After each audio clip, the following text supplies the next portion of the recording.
All right, folks. So today we are going to do what I typically refer to simply as the Changes Lab. It has part 1A and B, and then it has part 2A and B. We are going to investigate two different questions. The first question that I want to investigate for part 1A and B is on indicators of a chemical reaction. Okay, so we're going to do this experiment several times. We're going to do the same experiment over and over again. However, I'm going to change some things as I do it. So I'm going to do this experiment in a Ziploc bag. I'm going to show you initially each of the chemicals I'm going to use. This is sodium bicarbonate, also known as baking soda. It's a nice white powder and it's a solid at room temperature.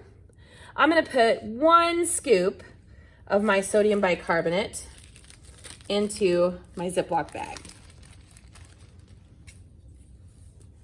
The second chemical that I am going to use is called calcium chloride, okay, CaCl2. It's not a powder. It's more, let me get this in nice and close so you can see it. It's more of a crystal.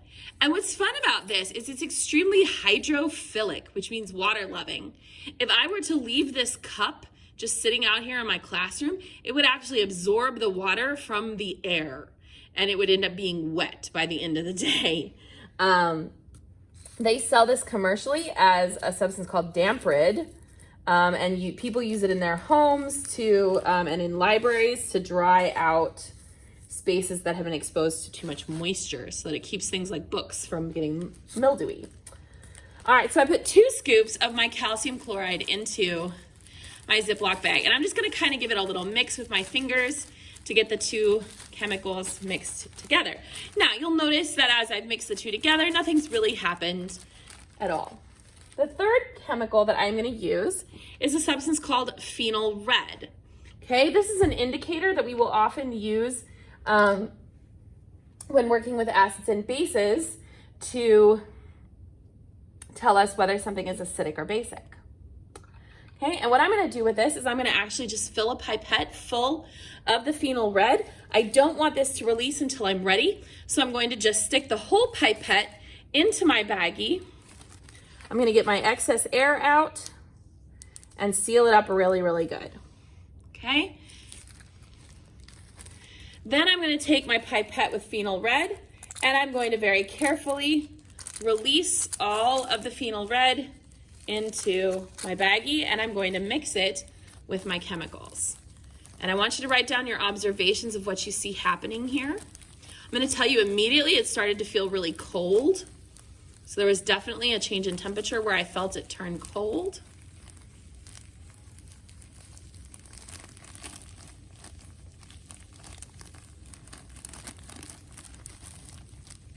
And it's getting colder and colder.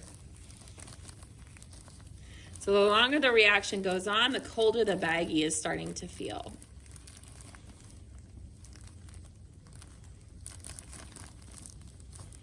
Okay.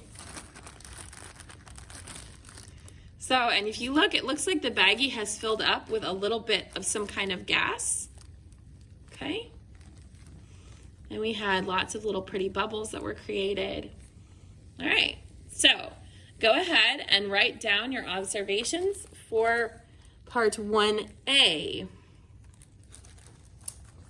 For part 1B, I'm going to pick something about my experiment to change.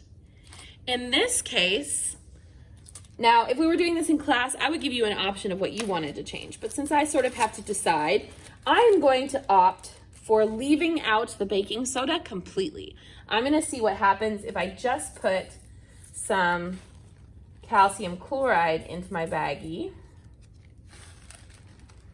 And I'm going to use 3 scoops just so that I have enough to mix with the Phenol Red. So I'm just putting a little bit of calcium chloride in, so that's going to be what's different, is we're leaving out the sodium bicarbonate. All right, then I'm going to get another pipette and I'm going to fill it nice and full with Phenol Red.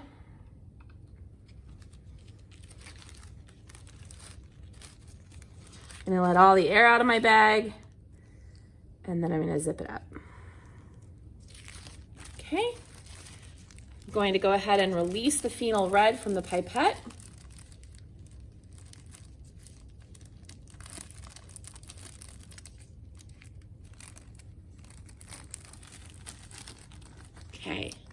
Now immediately I can tell you this is very different. This does not feel cold at all. In fact, it feels a little warm.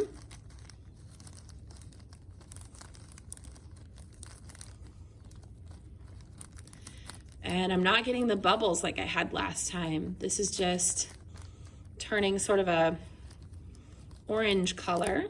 It's nice and warm though. It feels quite warm in my hand. Yeah, that's about it, I guess.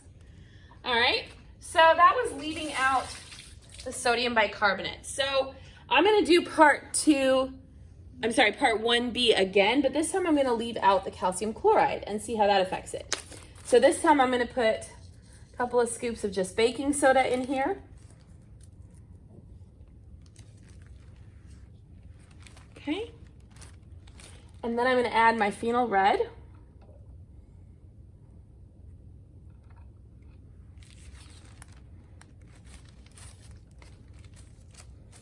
I'm gonna let all the air out of the bag and seal it up really good. Okay. Then I'm going to release the Phenol Red into the bag. Mix it in. Ooh, that's cold. Okay, so this feels cold again. Stays that nice, healthy pink color. But again, no bubbles. And that seems to be all it wants to do. All right, so I'm gonna repeat this one more time for part 1B. And this time what I'm gonna do is I'm gonna double the amount of baking soda I put in. So originally it was a 1 to 2. I did 1 scoop of baking soda for 2 scoops of calcium chloride. This time I'm gonna do 2 and 2.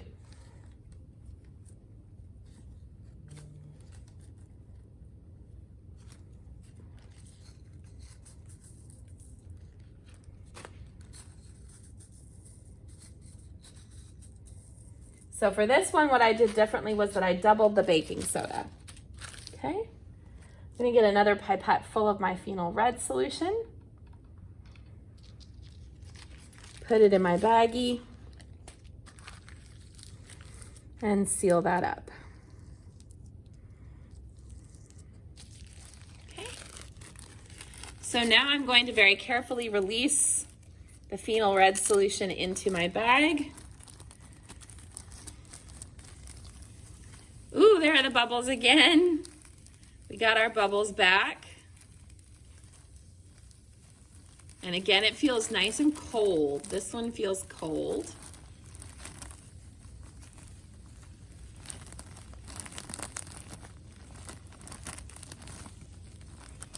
Okay, and it looks like we once again filled the bag up with a little bit of some kind of gas.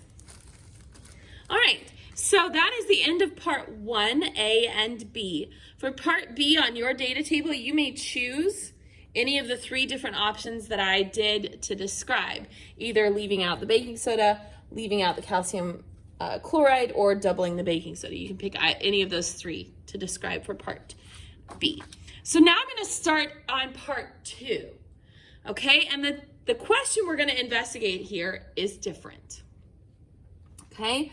This time, I want to investigate whether or not the mass of my substance changes in a chemical reaction. So this time I'm gonna bring out my electronic balance, and we are gonna weigh our baggie before we start the reaction and then after the reaction has progressed, okay? So, I'm gonna follow the exact same recipe I did before, which is 1 scoop of baking soda and 2 scoops of the calcium chloride.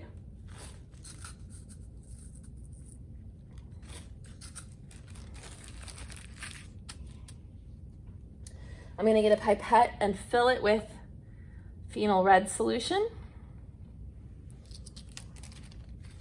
I'm gonna stick it in my baggie and I'm gonna squeeze all the air out of the baggie, nice and tight. And seal it up real good.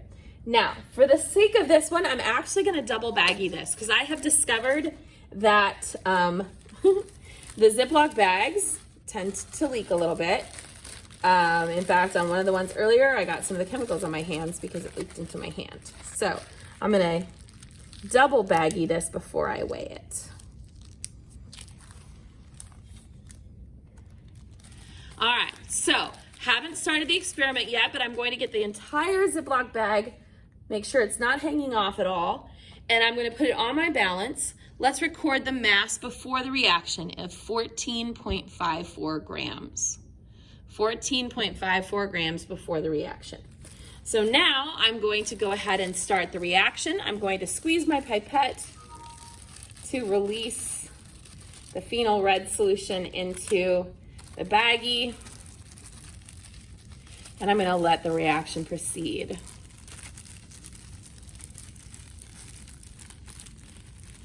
And we notice that it's very much like before. We're creating some kind of gas here.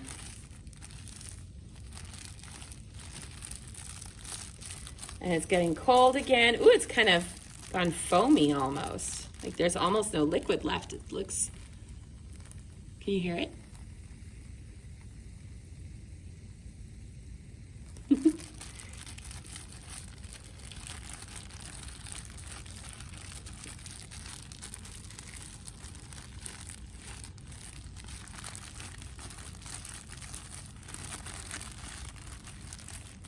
Okay. So now if you look, my baggie is actually pretty filled with some kind of gas. So let's see if that affects our mass any. Okay, I'm gonna try to set this on here so the whole baggie's on there.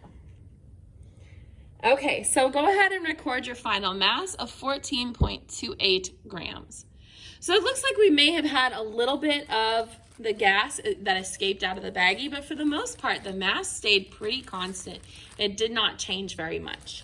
So now we're going to repeat this. Okay, so this is part 2B. This time we're gonna repeat it, but this time we're gonna leave the baggie open. So I'm gonna grab another bag, and I'm gonna repeat the experiment exactly the way I just did. The only difference is I'm going to leave the baggie open. So 1 scoop of baking soda, 2 scoops of calcium chloride,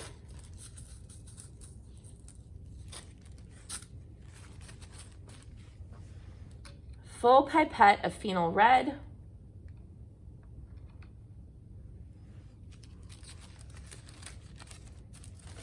gonna get all the air out. And this time I'm not gonna seal the bag, so I'm just gonna weigh it on my balance. So for part 2B, your initial mass is 12.44 grams. 12.44 grams for the initial mass before the reaction. Now this time, since I didn't seal the baggie, I'm gonna be very careful to make sure that I don't let my reaction escape. But I'm gonna go ahead and release the Phenol Red into my solution and let all of my substances mix.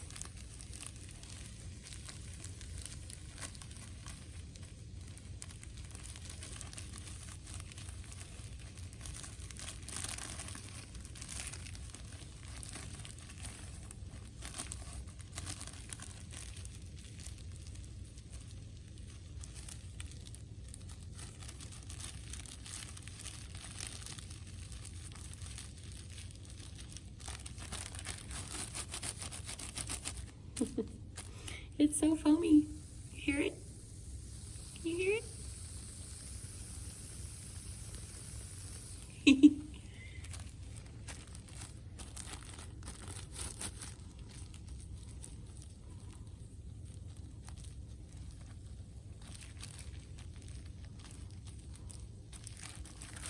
Okay, it looks like most of the reaction has gone to completion. It might still be bubbling a little, but that's all right. All right. So now we're gonna reweigh our experiment. And we are down to 12.00 grams. So we seem to have lost some of our mass. So initially, when we had the baggie sealed, we didn't really lose very much mass. This time we seem to have lost some. So I would like you guys to go ahead and fill in your data table and then answer the analysis questions on your notebook. Okay?